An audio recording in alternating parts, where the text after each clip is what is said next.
nakikinig po ang mga ahensya ng gobyerno dahil dinidiscuss po namin ang Barangay Information Network na programa po ng Philippine Information Agency at sabi nila isa sa mga banwa na kanilang inimplement ay Nabas Aklan maliban sa Hamtik Antique. I just wanted to know, as mayor, were you familiar with this program called the Barangay Information Officers Network?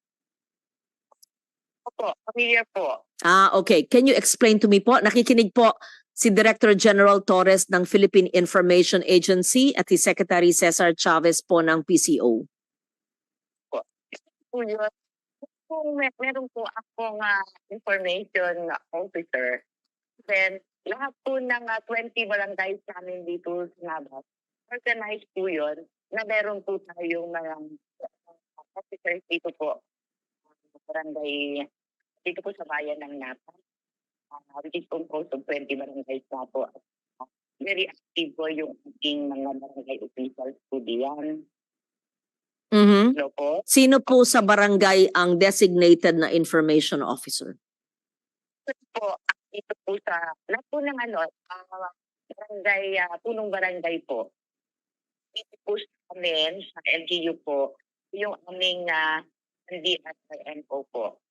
Hindi po yung barangay secretary. I see. Po. Barangay, punong barangay po. Nagpunta ba ho dyan ng Philippine Information Agency para po mag-training sa mga Barangay Information Network?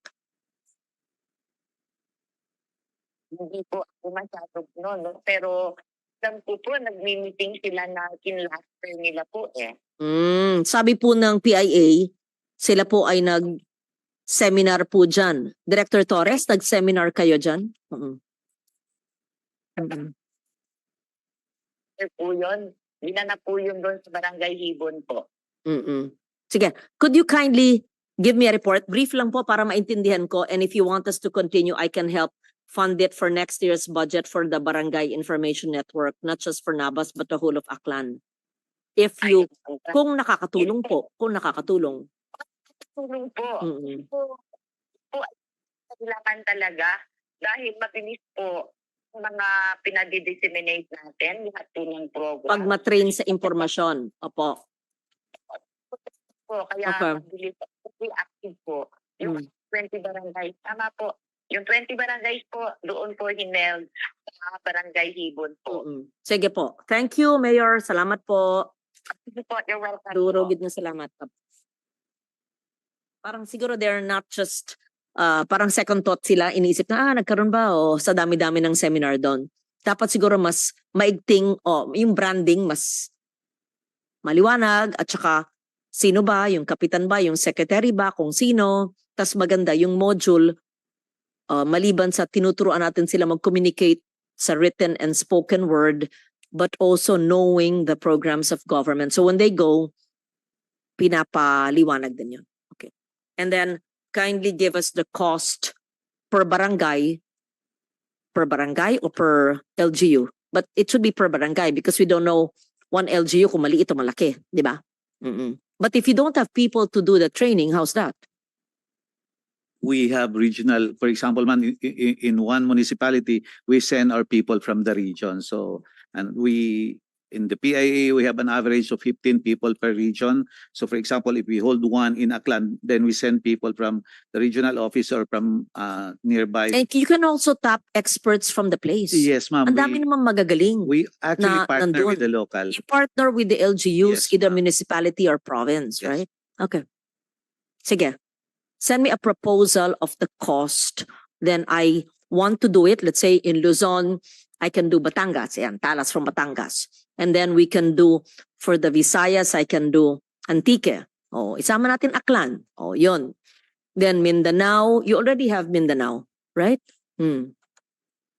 Let's do some area that's not the usual. Isip tayo. I'd like to fund, yeah. And maybe in the Cordillera, let's do Ifugao. Let's do Ifugao. Anyway, we think, but just give me the proposal. Thank you. Okay, please proceed. All right, to proceed, Madam Chair, there's the following slide. These are some of the major implemented POPs accomplished by PCO as of September 30, 2024. Slide 26. To proceed, the media operations cluster have continued carrying out their core functions through these POPs, such as press briefings, media coverage, including the conduct of recently held National Information Summit, among others.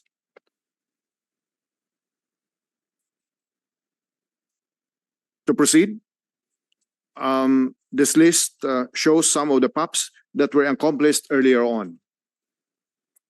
We submitted to your office the individual project profile, accomplishments, monitoring reports, including the budget and some recommendations.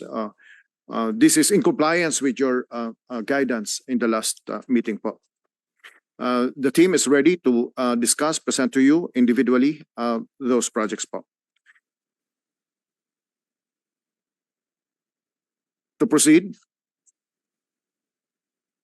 these are the major ongoing POPs, projects, activities, and programs of the PCO as of September 2024, as spearheaded and organized by the Media Operations Cluster, including our provision of communication support for the conduct of Asia Pacific Minister Conference on Disaster Risk Reduction.